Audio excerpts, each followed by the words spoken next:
You know, relaxing feeling. Oh, mamaw. Ang pino ng sand.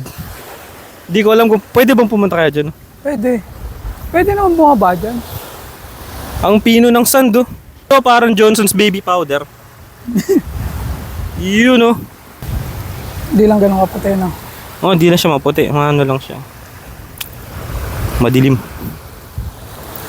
Importante malinis. Oh, at least walang diaper. Di kagaya dun sa lugar na pinunta namin sa Taguig.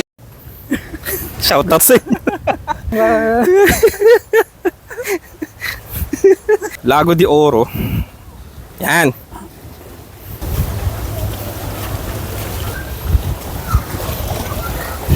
Ito yung cottage nila. 50 pesos per day. 50 pesos per day. Ito, Stock room.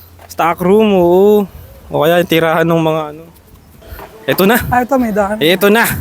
Ang main event ng area na to. Ang kanilang wakeboarding. Ito ay mga bata doon, oh. Uy. Kanina pa namin nakikita itong mga nagwe-wakeboarding natin. Gagaling na mga to eh.